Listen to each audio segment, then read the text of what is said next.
everyone, I hope you guys had a wonderful weekend. Today I am recreating Vincent Willem van Gogh's The Starry Night in a miniature form. I hope you guys like it, and while I'm doing this, I'm just going to throw out some random facts and ideas about The Starry Night and about Van Gogh as well. Now this painting in particular means a lot to me, and I have actually done it before. My brother loves it a lot, so I painted it for him, and then first in the normal style, and then I repainted it for him in psychedelic colors.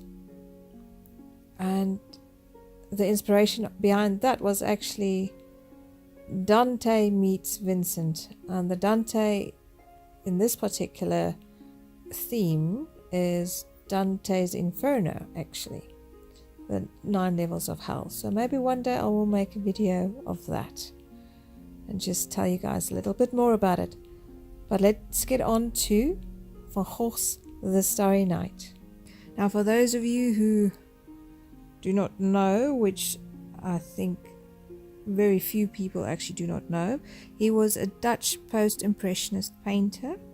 He was born on the 30th of March 1853 and sadly passed away 29 July 1890 at only 37 years old. And that was because of allegedly suicide. So today we won't go into those details. I actually just want to talk about this particular painting and the things that people say are facts or things that people theorize about the painting. Now, I will post links to all the articles that I read and that I got my information from down below, so please go check it out and decide for yourself. First things first, let's talk about the colors he actually used in The Starry Night. Now, most of the color palette that he used was actually extremely toxic, and I think most of the painters of that time, because they had to mix their own paints and the things that they used, they basically poisoned themselves. Van Gogh liked to paint with oils on linen.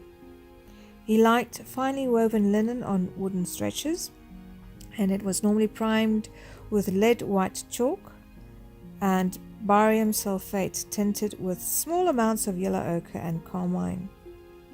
Now, if you look at the yellow palette that he liked, he loved zinc yellow, chrome yellow, and both of them are kind of highly toxic. Today's alternative for zinc yellow would be cadmium lemon, and the alternative for chrome yellow would be cadmium yellow. The oranges that he used was also chrome orange, highly toxic once again, and today's substitute is cadmium orange. The reds that he loved were red lakes and genuine vermilion. Now, today's alternative for genuine vermilion is cadmium red. He also loved permanent carmine and cochineal lake. Cochineal lake, maybe? I don't know. I think it's cochineal. But in any case, today's alternative for permanent carmine is, of course, carmine. And the alternative for cochineal lake is also carmine. And that's a lucky thing for the cochineal beetles, because it used to take 4,200 beetles for one tube of paint. Well, that's a bit bad, if you come to think of it. So, the blues he used, he loved cobalt blue, Prussian blue, and French ultramarine. But cobalt blue was also extremely expensive, so then he would go to French ultramarine most of the time. Greens he used was Viridian emerald green. And the emerald green, guess what, contained lead arsenate, which is, let's all say it together, poisonous. No wonder they went mad sometimes. Okay, and he used zinc white and silver white as well. And as you know, silver white can be substituted with flake white. Most of the Impressionists or Post-Impressionists, they did not believe in using black in painting. So what did he do for his shadows and that? He would use Van Dyck brown and mix it with his blues for his shadows. The Starry Night, it depicts a view from a certain asylum that Van Gogh booked himself into in the winter of 1888, the Saint Paul de Mazoul. Van Gogh painted the view from his east-facing window 21 times, and the Starry Night is the only nocturnal one. Luckily for us, he left out the bars. Now this particular The Starry Night is not his very first Starry Night.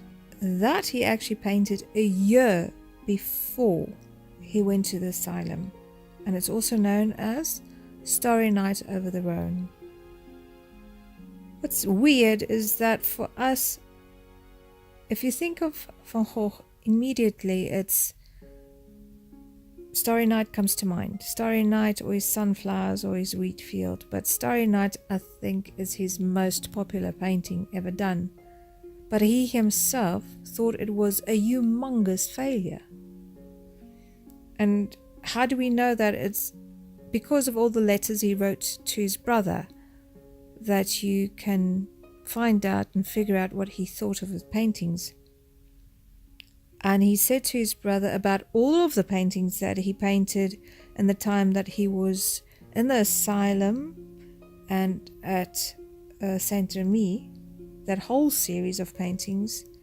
He said the following: "All in all, the only things I consider a little good in it are the wheat field, the mountain, the orchard, the olive trees. The rest says nothing to me." Now, can you believe it? He painted so many paintings, and the one that makes him super famous and makes everybody think of him, he disliked. Now, for us, it's like, how many paintings have you done that you really do not like? But it touches somebody else. It inspires somebody else. It gives meaning, or it has meaning to somebody else. So never ever give up. I know myself that there's so many paintings that I've made that I thought were humongous flops. And then somebody would come and they would buy that, and I would wonder why. And they would say, but it speaks to them. It's got meaning to them. They love it. And you never know. Okay, another interesting fact. Now, this is more like a theory, I think. It's not actually a fact. It's that because there's exactly 11 stars in Starry Night, there's a theory that Van Gogh was referencing Genesis 37 verse 9 that says, "Look, I have dreamed another dream, and this time the sun, the moon, and the 11 stars bowed down to me." Now that is the story of Joseph and his brothers. Also, another theory is that he painted the Big Bear constellation in the Starry Night. And that is another thing he also said that he didn't like. The fact that the stars were too big and too abstract. Pathologist Paul Wolff theorized that Van Gogh's fondness for yellow in paintings like Starry Night resulted from taking too much digitalis, a treatment in his day for epilepsy. What is interesting is that Van Gogh painted in a decade, so that's 10 years, over 2,100 artworks, and that included 860 oil paintings, and most of that was done in the last 2 years of his life. Imagine that. There are different speculations about how many paintings he sold in his life, and the most common one is that he just sold one. But I have read some articles where they say no, he actually sold more than that. I can't say yes or no either way, because they say he traded a lot of his paintings for another thing, so what is the transfer of money in any case? That is trading money for something. So it's a trade. So if I trade a painting for you to do something for me in return, is it sold or not? Just a random fact is that while most of us believe that Van Gogh cut off his whole ear, he actually only cut off his earlobe and not his whole ear. Yes, that in itself is a little bit crazy as well, but maybe it doesn't make it so bad. I had so much fun painting this little miniature Starry Night because Van Gogh is really a big inspiration in most of my paintings. His texture, his color use, just the way he saw the world, that inspires me so much. Yes, he was a misunderstood, undervalued artist, human being, and I wonder what he would say if he saw what the world thinks of him today. And that's it. So I hope you guys enjoyed this video as much as I enjoyed making it. Thank you for watching, thank you for subscribing, and keep on painting. Bye bye for now.